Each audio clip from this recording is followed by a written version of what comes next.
Did you know that the Harley-Davidson motorcycle was only one of two motorcycles that survived the Great Depression of 1920? But not only that, it also became the largest motorcycle manufacturer in the world? Well, there is a lot we do not know about Harley-Davidson, so today we will be looking at the incredible history of Harley-Davidson, so stay tuned. Early days of Harley-Davidsons. In 1901, William Harley designed a prototype motorcycle in a 10 by 15 foot shack and called on his friend Arthur Davidson to join him on this project. By 1903, the design was completed with the aid of Arthur's brother William Davidson, and plans to develop a new and improved model was on the way. By the following year, the three designed a new prototype with a more powerful engine in order to overcome the limitations of their first design, which was that their first design found it difficult to climb hills or pretty steep roads. This formed the basis for newer motorcycle designs. But the cost of producing full bicycle parts was high, so it became difficult to produce complete Harley-Davidson bicycles. However, after running an ad, Harley-Davidson dealer Carl H. Lang of Chicago was able to sell 3 of the original 5 bikes made in a garden shed. By 1906, Harley-Davidson was able to open its first plant on Chestnut Street in Milwaukee after making good sales and profit, and was able to produce 50 motorcycles that year.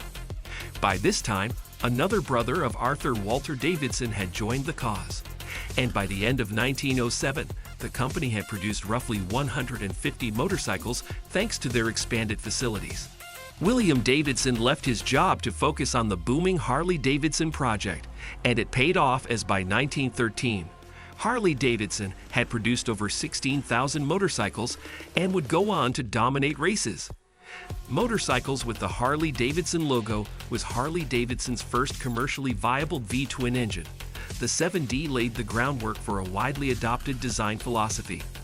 And by 1914, the 10F design was an improvement over the previous models because it was the first V-twin motorcycle with 2 gears.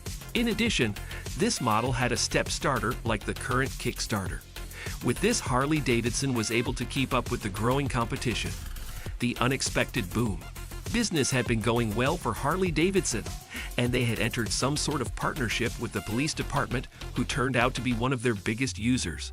Also, the military had already employed the services of Harley-Davidson, but it was not until 1917 that Harley-Davidson became a standard military equipment during the First World War. That year, the U.S. military were responsible for over half of Harley's total sales. They sold over 20,000 motorcycles to the U.S. Army, and by 1920, they became the biggest motorcycle manufacturers in the world. In the same year, Harley-Davidson was able to finish building its permanent factory at Juneau Avenue. The 7-story building served as the headquarters for the company and still stands today. When it was looking to reinvent itself even more, Harley-Davidson produced the teardrop-shaped gasoline tank of the 1925 GE, which helped the business build a name for itself as a pioneer of automobile design. Then it released the D-Series in 1925, which included the first iteration of the company's iconic 45 CI V-twin engine, often referred to as the 45 or Flathead, to compete with Indian Motorcycles Scout. By 1932, it began producing the R-Series, which was brought on to replace the D-Series and bring about innovative new designs that became synonymous with Harley-Davidson and the spirit of the American road. It was also essential in seeing the business through the Great Depression. Harley-Davidson's resurgence from the Great Depression coincided with the launch of the 1937 UL, a sports solo with a recirculating oil system and 4-speed transmission. Between 1941 to 1945, Harley-Davidson assured dealers that they would receive a new motorcycle per model year, thanks to wartime responsibilities with the Army. Around 88,000 motorcycles and abundant spares were produced during this period for the military. The company's output grew, and the name survived numerous historical upheavals. Harley-Davidson still stands as a symbol of America and the motorcycle industry as a whole.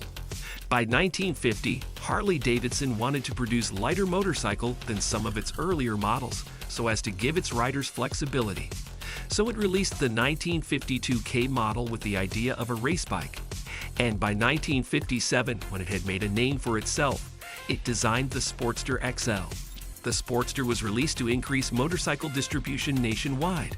The model was made to be practical and simple to operate.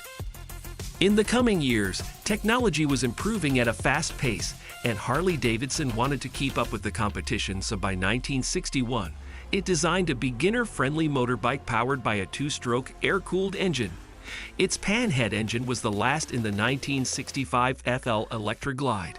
It also had the first electric starter on a Harley-Davidson. This combination has made the bike a hot commodity among collectors. How Harley-Davidson became the standard racing motorcycle? Harley-Davidson supported the Wrecking Crew, a racing team with a reputation for thrilling performances, to attract media attention. Although motorcycle manufacturers' team sponsorships are now prevalent, Harley-Davidson's first action were groundbreaking. The strategy proved fruitful, yielding a high volume of coverage and purchases. Most of the company's earnings were put back into research and development. The world was full of possibilities for Arthur Davidson. Thanks to his efforts, the post office used 4,800 bicycle delivery riders by 1914. The military soon followed civilians in adopting Harleys. By the 1950s, police forces nationwide were using Harley-Davidson motorcycles. Many motorbike police officers donned boots, breeches, and saddlebags, giving them a Wild West appearance that was especially appealing to young boys and the general public. Walter Davidson expanded the Harley-Davidson brand's marketability by expanding into apparel and accessories. Since then, they have branched out to provide services beyond motorcycles, including credit cards, a riding school for beginners and experts alike, and more. Why are Harley motorcycle riders referred to as Hoagies? There is no canonical source for the Hoagie acronym. Nonetheless, over a century ago, a racer on the Harley-Davidson squad named Ray Weishar shared a Coke with a piglet. It was a pivotal event in Harley-Davidson's history and would go down in the annals of the brand as one of the most iconic images in its history. Almost no mention of the piglet is made after the race, but the two are ultimately traced back to the origin of the hog sobriquet, the most difficult period in Harley-Davidson history. Following their application to the U.S. Tariff Commission for a 40% tax on their imported motorcycles in 1952, Harley-Davidson was charged with restrictive practices. This hindered their own production process, and they soon needed another organization to buy them out. In 1969, American Machine and Foundry, AMF, bought the company and soon streamlined production, slashing its workforce in the process. This tactic resulted in a labor strike, and cutting costs produced lower quality bikes. During this trying times, the Japanese Big Four manufacturers, Honda, Kawasaki, Suzuki, and Yamaha, took the opportunity to expand to North American market by introducing what the motoring press called the Universal Japanese Motorcycle. In comparison, Harley-Davidson's bikes became expensive and offered inferior performance. Sales and quality declined, and the company almost went bankrupt. In fact, the Harley-Davidson name was now being called Harley-Davidson, Harley-Drivable, and Hoadley-Ferguson, and the nickname Hog became pejorative. In 1977, following the successful manufacture of the Liberty Edition to commemorate America's bicentennial in 1976, Harley-Davidson produced what has become one of its most controversial models, the Harley-Davidson Confederate Edition. The bike was essentially a stock Harley-Davidson with Confederate-specific paint and details. In 1981, AMF sold the company to a group of 13 investors, which was led by Von Beals and Willie G. Davidson for $80 million. The new management team worked on improved product quality, introduced new technologies. These operational and product improvements were matched with a strategy of seeking tariff protection for large displacement motorcycles in the face of intense competition with Japanese manufacturers. These protections were granted by the Reagan administration in 1983, giving Harley-Davidson time to implement their new strategies. By 1990, the Fat Boy, Harley-Davidson was released, which once again became the sales leader in the heavyweight, over 750 cc market.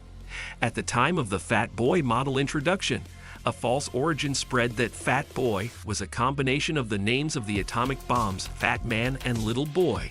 This has been debunked, as the name Fat Boy actually came from the observation that the motorcycle is somewhat wider than other bikes when viewed head-on.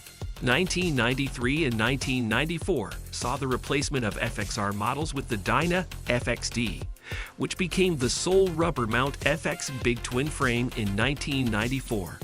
The FXR was revived briefly from 1999 to 2000 for special limited editions, FXR2, FXR3, and FXR4. On July 11, 2008, Harley-Davidson announced they had signed a definitive agreement to acquire the MV Augusta Group for $109 million US, 70 million euros. MV Augusta Group contains two lines of motorcycles, the high-performance MV Augusta brand and the lightweight Cagiva brand. The acquisition was completed on August 8. In August 2009, Harley-Davidson launched HarleyDavidson India and started selling motorcycles there in 2010. The company established its subsidiary in Gurgaon, near Delhi, in 2011 and created an Indian dealer network. On September 24, 2020, Harley-Davidson announced that it would not be able to continue its sales and manufacturing operations in India due to weak demand in sales. The move involves $75 million in restructuring costs, 70 layoffs, and the closure of its Bhol plant in northern India. According to Interbrand, the value of the Harley-Davidson brand fell by 43% to $4.34 billion in 2009. The fall in value is believed to be connected to the 66% drop in the company profits in 2 quarters of the previous year. On April 29, 2010, Harley-Davidson stated that they must cut $54 million in manufacturing costs from its production facilities in Wisconsin, and that they would explore alternative U.S. sites to accomplish this. Despite its recent challenges, Harley-Davidson has been able to stand the test of time and now represents the America Dream motorcycle. Thanks for watching till the end. In the comments section, let us know what you think about Harley-Davidson's history. You can like our video, subscribe, and turn on the notification to keep seeing more videos from us. Bye.